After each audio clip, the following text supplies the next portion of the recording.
1,00,000 మంది శివభక్తులతో కలిసి మహారుద్రాక్ష పూజలో పాల్గొనండి. వెంటనే కాల్ చేసి మీ పేరును నమోదు చేసుకోండి. రామ్ గారు నమస్తే అండి. నమస్తే అండి.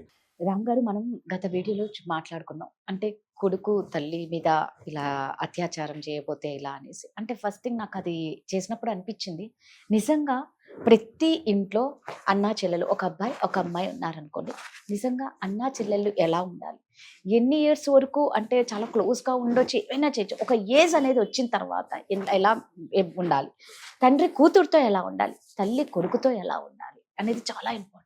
మీరు అన్నారు, అది తెలియకుండానే ఒకరి మీద ఒకరికి ఫీలింగ్స్ వచ్చేస్తాయి, లేదా వన్ సైడ్ వస్తాయి.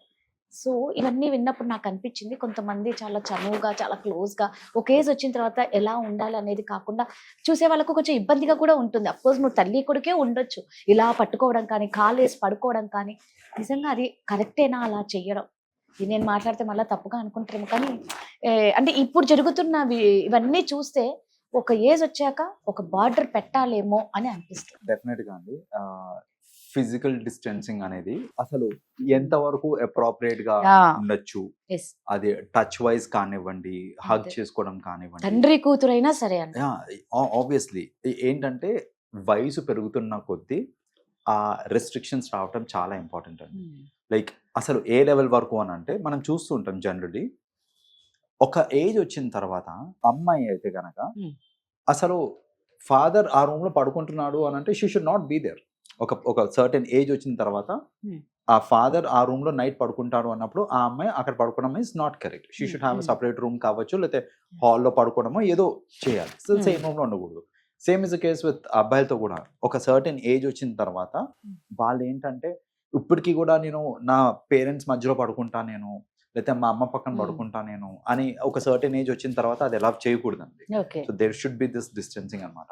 And also the way we touch each other, అది కూడా మారుతుంది అనమాట. ఒక సర్టెన్ ఏజ్ వచ్చిన తర్వాత అది కూడా మారాలి. చిన్నప్పుడు అంతా మనం హగ్ చేసుకుంటాము, ఎత్తుకుంటాము, కిస్ చేస్తాము, ఇవన్నీ ఉంటాయి. బట్ ఒక సర్టెన్ ఏజ్ వచ్చిన తర్వాత అయినప్పటికీ కూడా నేను హగ్ చేసుకుంటాను, కిస్ చేస్తాను అని అంటే అది ఇట్స్ నాట్ అప్రోప్రియేట్ అండి. దానికి కూడా మళ్ళీ లిమిట్స్ ఉంటాయి. అంటే హగ్ చేసుకునేటప్పుడు కూడా యూనో అసలు ఏ విధంగా హగ్ చేసుకోకుండా ఉండద్దు అని అనట్లేదు నేను, బట్ ఏ విధంగా హగ్ చేసుకుంటున్నాము, ముద్దు పెడుతున్నాము అంటే ఏ విధంగా పెడుతున్నాం మనము, ఇలాంటివి కూడా ఇట్ మ్యాటర్స్ అ లాట్ అనమాట. సో బాడీ లాంగ్వేజ్ లో చేంజ్ ఉంటుంది, టచ్ లో చేంజ్ ఉంటుంది. ఈ చేంజెస్ అన్ని మనం గమనిస్తూ ఉండాలి. అండ్ దానికి తగ్గట్టు ఈ డిస్టెన్సింగ్ అనేది తీసుకొని రావాలి మనము. కొందరు ఉంటారండి, లైక్ చూస్తూ ఉంటాను నేను, అంటే తల్లి అండ్ కొడుకు అవ్వచ్చు, లేకపోతే తండ్రి కూతురే అవ్వచ్చు, అన్నా చెల్లె అవ్వచ్చు. వాళ్ళు ఒక సర్టెన్ ఏజ్కి వచ్చిన తర్వాత కూడా నేను యూనో గట్టిగా హగ్ చేసేసుకుంటా, నేను రాత్రి పడుకునేటప్పుడు మీద కాలు వేసే పడుకుంటా, నాకు చిన్నప్పుడు అలవాటు, నేను అలవాటు మానుకోను, నేను కాలు మీదేసే పడుకుంటా నేను అనేసి ఇలాంటి కొన్ని చేస్తూ ఉంటారు అనమాట. వాళ్ళిద్దరికి అంటే చాలా మంది ఏమనుకుంటారంటే, మాకు అలాంటి ఫీలింగ్స్ ఏం లేవు, మేము ప్యూర్గా ఆలోచిస్తున్నాము అని మీరు అనుకుండొచ్చు. కానీ చూసే వాళ్ళకు కూడా ఇబ్బందిగా ఉంటుంది, చూసే వాళ్ళకి ఇబ్బందిగా ఉంటుంది. అండ్ వాళ్ళు ఏంటంటే అడ్వాంటేజ్ తీసుకునే ఛాన్స్ ఉంటుంది. ఫర్ ఎగ్జాంపుల్, ఇప్పుడు ఒక కూతురు తండ్రి కొంచెం క్లోజ్గా బిహేవ్ చేస్తున్నారు అనుకోండి, ఆ బిహేవియర్ మీ ఇద్దరికి నార్మల్గా అనిపిస్తుండొచ్చు, కానీ ఒక థర్డ్ పర్సన్కి అది అబ్నార్మల్గా అనిపించి మీ కూతురు మీతో అలా బిహేవ్ చేస్తుంది అని అంటే మీ కూతురుని ఈజీగా పడేయచ్చు అనే ఒక థాట్స్ వస్తాయి అనమాట వాళ్ళకి. ఏంటంటే ఈజీగా వీళ్ళని మౌల్డ్ చేసేయచ్చు, ఈజీగా అట్రాక్ట్ చేసేయచ్చు వీళ్ళని అనే ఒక థాట్స్ వస్తూ ఉంటాయి అనమాట. సో బేసిక్గా ఏంటంటే రిలేషన్షిప్ నార్మల్గా ఉన్నా కూడా ఇది ఏదైతే ఉందో లైక్ అక్కడ కొంచెం వాళ్ళకి ఏమైనా థాట్స్ వచ్చినాయి అనుకోండి, రాంగ్ థాట్స్ ఏమైనా వచ్చినాయి అనుకోండి, ఆబ్వియస్లీ ప్రాబ్లం అవుతుంది అనమాట. సో అందుకని ఏంటంటే ఒక ఏజ్ వచ్చిన తర్వాత 100% ఆ డిస్టెన్సింగ్ మెయింటైన్ చేయాలి.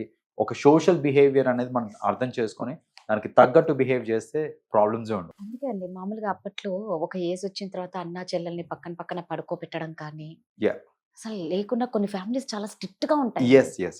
అది ఎందుకంటే వాళ్ళకి తెలియని వయసు వాళ్ళకి.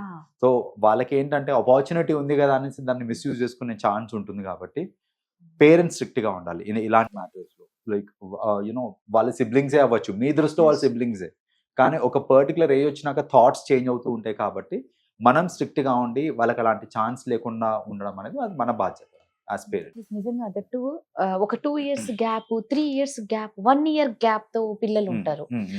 అప్పుడు చూడనీకి ఏమైపోతుందంటే వాళ్ళు అన్నా చెల్లెళ్ళు అన్నది అర్థం కాదు ఒక ఏజ్ వచ్చిన తర్వాత. కరెక్ట్. అంతా ఒకటే పిల్లలు, టీనేజ్ ఫ్రెండ్స్ లైక్ అలాగే కనిపిస్తుంది. బయటికి వెళ్ళినా కూడా అన్నా చెల్లెళ్ళు అంటే ఇప్పుడు ఈ కాలంలో ఎలా ఉందండి, తండ్రితో పోయినా కూడా భయంకరంగా ఉంది సిచ్యువేషన్. అన్నా చెల్లెలైనా వాళ్ళని అన్నా చెల్లెలుగా ట్రీట్ చెయ్యట్లేదు.